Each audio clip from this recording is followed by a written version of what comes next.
Hey guys, welcome back to another episode of EdgeMasterGaming, where today I'm going to be testing multiple ways that you can perform a self-revive. In my last video, I showed that it was indeed possible to survive the round even after getting knocked when playing solo. I've actually known about this for a long time, but haven't had the chance to test all the possible scenarios in which you can actually do it.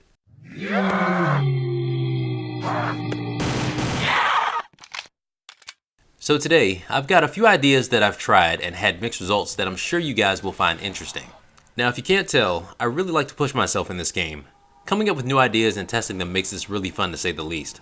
But before we get started, as always, if you wind up liking this video, please remember to hit that like and subscribe button. Also, all the links that support my channel are in the description box below, like my Discord, Twitch, and Twitter. If you haven't joined, take the time to do so. And most of all, if you find anyone that's trying to learn this game, please introduce them to my channel. I'm sure that they'll find something useful here for sure. Alright guys, let's get started. There were 4 scenarios that I could think of that I really wanted to try. Now, I've tested multiple times shooting the last zombie immediately upon getting knocked. I was able to survive 100% of the time to make it to the next round. But you know what I didn't try? I never tried using just the knife. So for the first scenario, I'm going to knife the last zombie after getting knocked here on round 1. I figured this would be perfect since one knife slash would be a guaranteed kill. Let's see what happens.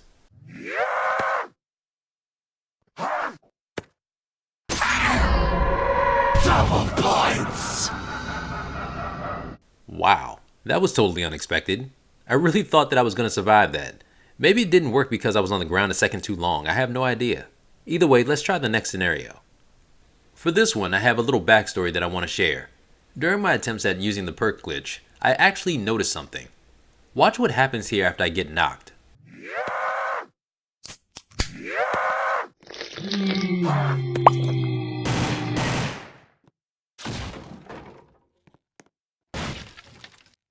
While you can't see him, you can definitely hear that the zombie is trying to break the barricade to come back in. I said, that's interesting. So the plan for the second scenario is that I'm going to isolate the zombie to the Pack-a-Punch room.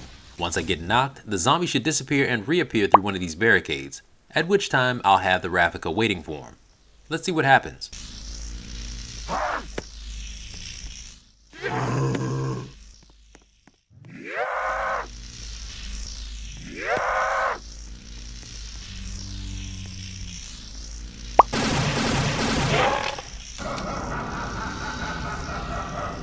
Okay, so even after killing the zombie, it still wouldn't allow me to continue on. And the game did register it as a kill, just like in the first scenario. Maybe there's a certain period of time that you're allowed to kill the zombie before the game will let you move on. Well, 2 scenarios down, 2 to go. After that last one, I was wondering what if I could kill them before they re-enter the map. Now, the only way that this could be done, as far as I know, is to use a nuke after being knocked. So that's what I'm going to do here. And let me tell you guys, you have no idea how difficult it is to reach the end of a round with one zombie and a nuke in the same room. This was truly annoying. However, when God is on your side, all things are possible. Now let's see what happens.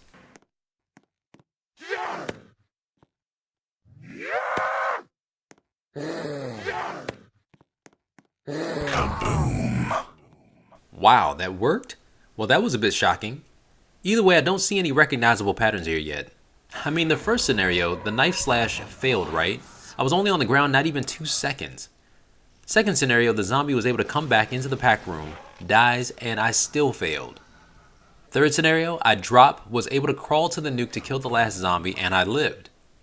Is anyone else as confused as I am? All I can say is, there's one scenario left. Let's do it. For the last scenario, I'm wondering, is it possible to use Frostbite to basically one-shot the zombie after being knocked? The thought is, Frostbite should be able to hold the zombie in the ice long enough to kill it, but not so long that I won't be able to be revived. I mean, Frostbite is a one-shot weapon, so let's see what happens.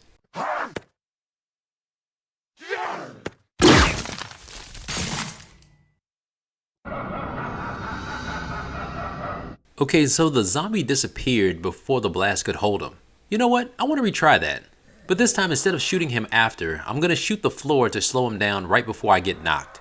This should time the Frostbite explosion to put him on ice.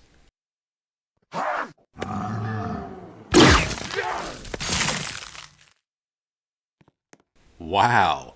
So no matter what, the zombie's always going to disappear. You can even see here that it worked since the block of ice is standing in the place where the zombie was. Well, now at least I know for sure that whenever I get knocked with a Frostbite equipped, it's a guaranteed loss.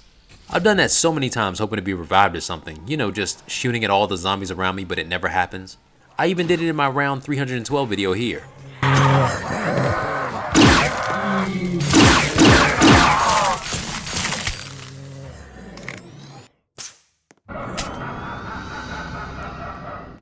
Well guys, that's going to do it for this video. I hope you all found it useful as well as entertaining. In my next video, I'm going to be going back to one of the things that I love, and that's accepting challenges in Project Lazarus. A few of you guys have put some challenges out there that I just simply couldn't resist, and I'm going to share it with you all the next time. Anyways, let me know in the comment section any ideas that you have for another video. Remember to keep that notification bell on, and as always guys, remember to have fun, take care, and God bless.